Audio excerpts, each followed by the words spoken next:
My dear friend, 31 मई 2016 की बात मैं आपको बता रहा हूं। 31 मई 2016 से पहले एसलीपीएस वेलनेस का नाम इस पूर्वांचल में कोई भी नहीं जानता था। Can you believe? आज इतनी बड़ी कारवां खड़ी हो चुकी है, लेकिन 31 मई 2016 से पहले एसलीपीएस का नाम कोई भी नहीं जानता था। और उसी दिन सुबह सुबह मेरे पास गुरुदेव शिव कुमार सर का कॉल आया कि अमित सर एक होटल में आ जाओ।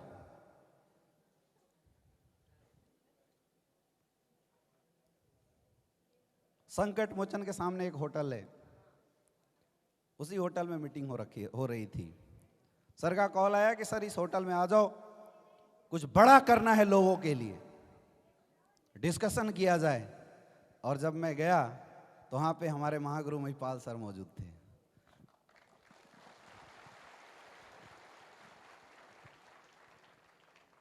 सर को देखते मैं समझ तो क्या था, ये कुछ तो होने वाला है, लेकिन इतना नहीं समझ पा रहा था कि इतना बड़ा होने वाला है। और वही दिन था एसलीपीएस वेलनेस का पूर्वांचल की धरती में बीजारोपण हुआ था। ऐसी 8-10 लोग थे, उनके साथ बैठ के 2:30 बजे रात तक डिस्कशन चला। अक्सर जो बड़े बड़े धमाल होते हैं ना, रात को ही पता नहीं क्यों होते हैं, मैं आज भी सोचते रहता हूं।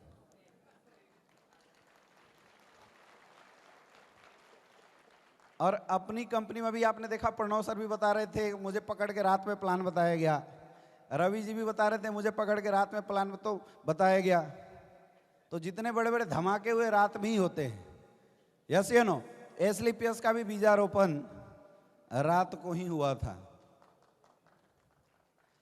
मेरे दोस्त, तब बहुत मुश्किल था यह विश्वास करना कि इस इंडस्ट्री में करियर बन सकती है, क्योंकि कंपनी बहुत छोटी थी। 7 प्रोडक्ट कंपनी का टॉप अर्नर शायद 15 लाख 20 लाख रुपए कमाया था। यहां तो 15 लाख 20 लाख रुपए कमाने वाले तो अभी आएंगे स्टेज पे, आपको समझ में आ जाएगा। लेकिन उस समय कंपनी का टॉप अर्नर 10-15 लाख रुपए कमाया था। अब आप खुद बताइए, उस समय विश्वास करना ज्यादा मुश्किल था या आज? उस समय, क्योंकि उस समय कोई अचीवमेंट नहीं थी, प्रोडक्ट की कोई रिजल्ट नहीं थी। किसी को हम प्रोडक्ट देने जाते थे, कोई पूछता था भाई प्रोडक्ट की रिजल्ट है क्या, तो हम उधर चंडीगढ़ साइड का कोई रिजल्ट निकाल के वीडियो दिखाया करते थे। हाँ जी है, तो बोला पूर्वांचल में, बोला अभी ट्राई कर रहे हैं हम लोग, अब रिजल्ट आएगा। लेकिन वो बोलते हैं ना कि बनारस की धरती कुछ अजीब ही है, यहां बाबा का आशीर्वाद कुछ अजीब ही है। यहां सच्ची दिल से, सच्ची आत्मा से अगर ऊपर वाले से कोई किसी भी प्रकार की मुराद मांगता है तो पूरा जरूर हो जाता है। और हम लोगों ने उस समय एक सोच के साथ इस बिजनेस की स्टार्टिंग करी थी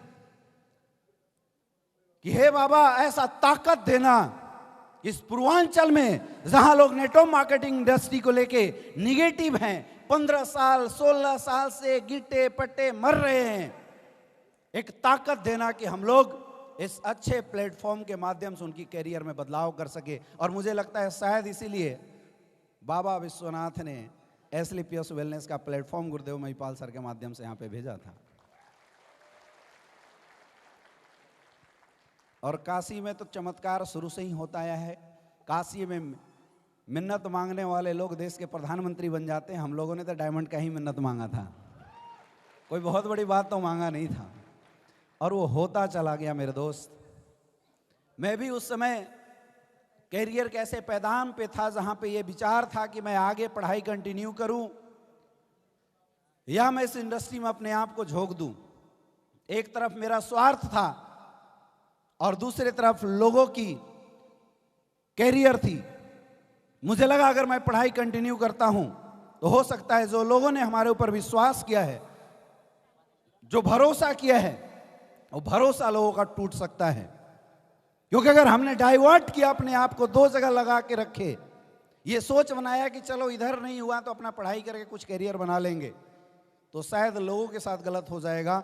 और उसी समय मैंने डिसीजन लिया, उसमें रिसर्च में मेरा एडमिशन होने वाला था बीएचयू के अंदर, मैंने उसको पेंडिंग ही डाल दिया और फुल टाइम कूद पड़ा उस समय एस्क्लेपियस वेलनेस के अंदर। और तब से लेके आज तक ये सफर लगभग 5 साढ़े 5 साल का हो चुका है मेरे दोस्त। लेकिन आज बताना चाहूंगा उन 7 लोगों की कारवां आज 7 लाख लोगों तक पहुंच चुकी है। ये पावर है एस्क्लेपियस वेलनेस की।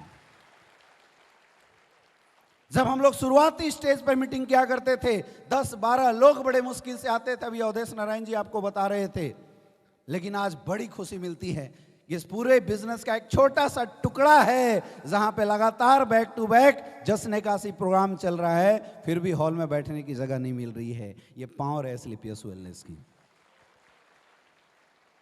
हर इंसान अपनी जिंदगी में कुछ करना चाहता है, कुछ पाना चाहता है। हर इंसान अपने सपनों के साथ जीना चाहता है। लेकिन प्रॉब्लम यह है कि जब से हम पैदा हुए तब से लेके आज तक हमारे अपनों ने हर बार हमारे सपनों का दमन किया है। ऐसा आप सबके साथ भी हुआ होगा, आप सबके साथ हुआ है। जब भी आपने कुछ लंबी छलांग लगाने की बात की है, आपके अपनों ने बोला बेटा रुक जा, तेरा कुछ नहीं हो सकता। आपके अपने लोगों ने आपको डराया है। बचपन से लेके आज तक पढ़ने गया तो टीचर ने डराया, अच्छे से पढ़ाई कर नहीं तो नौकरी कहीं नहीं मिलेगी। छोटे थे तो मम्मी पापा ने डराया, बाहर मत जा, भूत पकड़ लेगा। ये मेंटलिटी हम लोगों के दिमाग में धीरे धीरे घर करता चला गया। और आज यही वजह है मेरे दोस्त, यहां बैठे जिस इंसान को भी इस इंडस्ट्री में सफल होने का डाउट आ रहा है, वो डाउट आपका नहीं है, ये डर आपका नहीं है।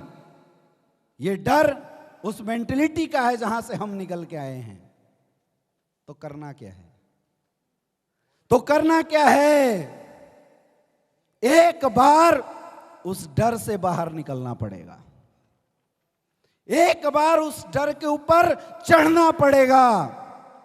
और जो इंसान अपनी कैरियर को लेके, अपने सपनों को खत्म होने के लेके डर को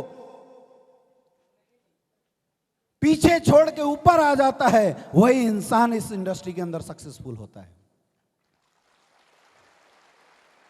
मेरे दोस्त, कोई फर्क नहीं पड़ता कि आप इस बिजनेस में कितने पढ़े हो, कोई फर्क नहीं पड़ता कि आपकी औकात कितनी है, कोई फर्क नहीं पड़ता कि आज आप कहां हो, क्योंकि आज जो भी आपकी औकात है, यह औकात आपकी नहीं है। यह औकात उस परिवेश की है, उस मां बाप की वजह से है जहां आप पैदा हुए। क्योंकि शायद हमारे मां बाप भी अंबानी और टाटा जैसे होते तो हमें भी बड़ा होने के बाद बड़ी कंपनी चलाने में कोई प्रॉब्लम नहीं होती क्या? अगर हमें भी बड़ी बड़ी स्कूलों की परवरिश मिली होती, हम भी जाते तो वहां से निकलने के बाद फराटेदार अंग्रेजी तो अपन लोग भी बोल सकते थे, यस या नो। तो हम फेल कहां हुए? हम फेल नहीं हुए थे, उन परिस्थितियों ने हम सबको कमजोर बना के रखा था। और दूसरा, जिंदगी में कोई ऐसा प्लेटफॉर्म नहीं मिला जिस प्लेटफॉर्म पे चल के एक आम इंसान अपनी जिंदगी को बदल सकता है। ये थी हमारी बदकिस्मती। लेकिन मेरे दोस्त, एक दूसरे तरीके से अगर हम बात करें तो हम सब अब किस्मत वाले फिर से बन चुके हैं, क्योंकि ऊपर वाले ने एस्क्लेपियस वेलनेस नाम का प्लेटफॉर्म हमारी जिंदगी में डाल दिया है। अब डिसाइड आपको करना है कि आप अपने सपनों के साथ जीना चाहते हो या घुट घुट के अपनी जिंदगी जीना चाहते हो। यह डिसाइड आपको करना पड़ेगा। आज स्टेज पे जितने भी लोग आए, mister Pranav Pandey sir, mister Amit Kumar ji, mister Avdhesh Narayan ji, Krishna ji, ये जितने भी लोग आज यहाँ पे आए, जितेंद्र जी, जितने भी लोग आज यहाँ पे आए, आप सब ने सबकी स्टोरी सुनी, लगभग वैसी है जैसे आज आपकी स्टोरी है। यस या नो? यस या नो? तो ये लोग यहाँ तक पहुंचे कैसे? इस भीड़ से निकल के स्टेज तक ये लोग पहुंचे कैसे? इन्होंने किया क्या? मेरे दोस्त, काम तो बाद में किया, सबसे पहला चीज जो इन लोगों ने किया, अपनी जिंदगी में मजबूत निर्णय लिया और उस निर्णय पे तब तक टिके रहे जब तक कि वो सफल नहीं हो गए। बस यही काम आप सबको कर देना है। यहां आए हो, शो देख रहे हो, लो का रिकॉग्निशन देख रहे हो, तालियां बजा रहे हो, चले जाओगे, कोई फर्क नहीं पड़ेगा। अरे फर्क तो तब पड़ेगा कि शो में किसी एक इंसान को देख के अपनी छवि उसमें देख के जाना, और जब यहां से जाना एक आग लेके जाना कि अगली बार जब जश्न काशी होगा उसमें आप भी स्टेज पे बैठ के अपनी डायमंड रिकॉग्निशन करा रहे होगे। क्या ये आग जल सकता है? कितने लोगों के अंदर? सारे लोगों के अंदर जल सकता है। तो उस आग को बार बार बोल के निकालना पड़ेगा। मेरे दोस्त, जब हम लोग बिजनेस करते हमें बहुत सारे लोग बोलते थे कि तू कहाँ फंस गया, बढ़िया से MBBS करके डॉक्टर बन जाता, तेरी जिंदगी बड़ी अच्छी हो जाती, इस इंडस्ट्री में कोई सफल नहीं होता। आपको भी लोग बोलते हैं? बोलते हैं। बोला बहुत कम लोग सफल होते हैं। मैं बोला अगर कम होते हैं उसमें एक नाम मेरा भी तो हो सकता है। यही बात आपको यहां से लेके जाना है, यही बात यहां से लेके जाना है। और तब तक वो जिद मत छोड़ना जब तक आप सफल नहीं हो जाते हैं। मेरे दोस्त, हमारे अपने लोग हमारे सपनों का ज्यादा दमन करते हैं, बस उनसे अपने आप को बचा लेना। और जिस दिन, क्योंकि बोलते हैं इंसान सबसे ज्यादा जो परेशान हो जाता है वो अपनों से होता है। मैं आपको एक कहानी बताता हूं। एक बहुत ही अच्छे वैद्य थे और वो भगवान की बहुत पूजा किया करते थे। प्रसन्न होके भगवान ने बोला बेटा वर मांग। उन्होंने बोला भगवान छोड़िए वर, और मुझे केवल इतनी आप कुछ चमत्कारिक बुद्धि दे दीजिए कि मैं जब भी किसी मरीज के पास जाऊं और उसका इलाज करूं तो वो ठीक हो जाए। भगवान ने बोला यार ऐसा तो नहीं हो सकता है, क्योंकि जिसका मरना लिखा हुआ है उसको तू कितना भी ट्रीटमेंट करो वो मरेगा ही मरेगा। लेकिन हाँ, मैं तुझे एक शक्ति देता हूं कि तू किसी भी मरीज के पास जा और उसके पीठ के पीछे यानी सर के ऊपर यमराज दिखाई दिया, यमदूत दिखाई दिए, ट्रीटमेंट मत करना वो मरेगा।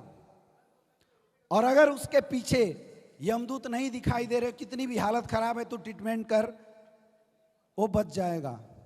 इसने बोला चलिए ओके, मजा आ गया। अब उसके पास लाइन लगनी शुरू हुई। अब जो भी मरीज आता उसका पैर टूटा, हाथ कटा, पीछे यमराज नहीं दिखाते, ट्रीटमेंट करता, सही हो जाता। किसी को सर्दी खांसी हुआ, यमराज दिखाई दिए, वो बोला ले जा मर जाएगा, वो मर गया। गजब का चमत्कार हुआ। मतलब ये रिजल्ट तो SLPS से भी तगड़ा हुआ। अब जिसके पास वो डॉक्टर आए वो देखे, अगर यमराज दिखा तो ले जा, नहीं दिखा तो अंदर। तो हम लोग बोलते हैं ना, आया तो बेस्ट नहीं तो नेक्स्ट। धंधा उसका बड़ा अच्छा चल गया, चारों तरफ नाम हुआ, बहुत पैसे कमाए उसने, गाड़ी खरीदी, बंगले बनाए। कुछ समय बाद उम्र गुजरता गया। एक दिन उसने देखा उसकी तबीयत खराब हुई और पीछे यमदूत खड़ा था। उसने बोला भाई डील तो हुआ था सर के ऊपर होना चाहिए, अब सर के ऊपर बैठा रहेगा तभी तो मरेंगे। उसने बिस्तर में अपना सर चेंज कर दिया। अब यमदूत आ गए पैर के पीछे। अब जैसे पैर के पीछे आए यमदूत फिर चला गया सर के पास, फिर उसने चेंज कर दिया। नेटवर्कर जैसा रहा होगा, होशियार। हम होते ना, कोई आगे से घुसा, डीडी नहीं दिया तो पीछे से भी घुस जाते हैं, तो वो बार बार चेंज कर ले। तो यमदूत ने फोन लगाया यमराज को, महाराज अजीब इंसान से पाला पड़ा है, वो तो बस में आ ही नहीं रहा है, शर्त पूरा होने ही नहीं दे रहा है। बोले दो को भेज। तो एक सर के तरफ, एक पैर के तरफ। अब ऐसे लोग खड़ा हुए, वो इस तरह से उल्टा लेट जाए। अब फिर दोनों इधर आए, फिर इधर लेट जाए, फिर परेशान। फिर फोन लगाया गया, महाराज 2 आइटम और चाहिए। तो टोटल 4, एक इधर एक उधर एक इधर, तो वो शीर्षासन कर लिया। अब आओ, अब कहां खड़े रहोगे। और ये हरकत उसकी घर वाले देख रहे थे। जब ये कार्यक्रम चल रहा था उसके घर वाले देख रहे थे। उन लोगों ने, क्योंकि उनको तो यमदूत दिखने नहीं थे, यमदूत तो इसको दिख रहे थे। वो देखे कभी बुढ़ा इधर हो जाए, कभी इधर हो जाए। लास्ट में शीर्षासन जब करने लगा, घर वाले बोला पकड़ के बांध नहीं तो पागल हो जाएगा। और घर वालों ने पकड़ के उसको खाट में बांधा और सारे यमदूत सर के पास पहुंच गया यमराज के पास। बोला क्यों वैद्य जी, आप बड़े होशियार बोल रहे थे। बोले महाराज आपके यमदूतों की क्या औकात कि मुझे उठा के ले आते, वो तो मेरे घर वालों ने ऐसी की तैसी कर दी। तो सबसे बड़ी जो समस्या आती है ना, वो घर वालों के तरफ से आती है। मैंने जब इस इंडस्ट्री में काम शुरू किया तो मैंने अपने डैड को बताया कि मैं MBBS ही कर रहा हूं, मैं छोड़ा हूं, ये मैंने बताया ही नहीं। अब उनसे कौन लड़ने जाए? यस या नो? हालात ऐसी थी कि जब मैंने होंडा सिटी गाड़ी ली तो हम गांव में जब गाड़ी लेके गए तो गांव वालों ने हल्ला किया, बड़ा डॉक्टर बन गया होगा इसलिए होंडा सिटी गाड़ी से घूम रहा है। मैंने जब जगवार लिया तब लोगों का डाउट, लोग सोचने लगे बड़ा सर्जन बन गया होगा इसलिए जगवार लेके घूम रहा है। मेरे दोस्त, गलती घर वालों की भी नहीं है। एक्चुअल हमारे और आपके घर वाले आज तक जिन कठिनाइयों और जिन मुश्किलों से दबे हैं, पले बढ़े हैं, उन्होंने आज तक ये सोचा ही नहीं था कि हम भी करोड़पति बन सकते हैं, हमारी जिंदगी भी बदल सकती है। ये तो शुक्र मनाओ इस प्लेटफॉर्म का जिसने हम सारे लोगों के अंदर एक सोच डाल दिया है। और मेरे दोस्त, मैं बताना चाहूंगा यहां बैठा हर इंसान खुद किस्मत वाला है, क्योंकि आज करोड़ों ऐसे लोग हैं जिनको आज भी एस्क्लेपियस वेलनेस के बारे में पता नहीं है। तो जितने भी लोग बैठे हो, एक चीज बहुत ध्यान से समझना, आपकी किस्मत अच्छी है, ऊपर वाले का आपके ऊपर कृपा बहुत अच्छा है, इसलिए प्लेटफॉर्म आपकी ज़िंदगी में मिला। लेकिन प्लेटफॉर्म में सफल होना और असफल होना ये डिसाइड आपको करना पड़ेगा। आप चाहो तो यहाँ से निकल के चाय कॉफ़ी पी के घर में जाके आराम से बोल सकते हो मज़ा आया, और आप चाहो तो दिल में आग लेके जाके 1 साल लगातार काम करके डायमंड बन के स्टेज पे आ सकते हो। ये डिसाइड आपको करना पड़ेगा। क्या आप कर सकते हैं? क्या क्या डिसाइड कर सकते हैं? क्या डायमंड बनोगे? बनोगे? कौन कौन बनेगा? कौन कौन बनेगा? ऐसे नहीं, इस आवाज को हमेशा बुलंद करके मार्केट में निकालना पड़ेगा। लोगों के पास अपनी आवाज की छवि को डालना पड़ेगा। ऐसा माहौल बनाना पड़ेगा मेरे दोस्त कि इस दुनिया के अंदर 60,000 लोग भी एक साइड बैठे और बोले तू डायमंड नहीं बन सकता, लेकिन हम अकेले खड़े होके बोल सकते हैं मैं डायमंड बनूंगा, बनूंगा और बनूंगा। क्या आप ये करने के लिए तैयार हो? तैयार हो? एक बार खड़े हो जाओ अपने जगह से, अपने जगह पे एक बार खड़े हो जाओ और अंदर की हुकार बाहर निकालो और एक बार बोलो मैं डायमंड, मैं डायमंड, मैं डायमंड, मैं डायमंड, मैं डायमंड, मैं डायमंड। यही सोच लेके जाना मेरे दोस्त। Wish you all the best. Thank you.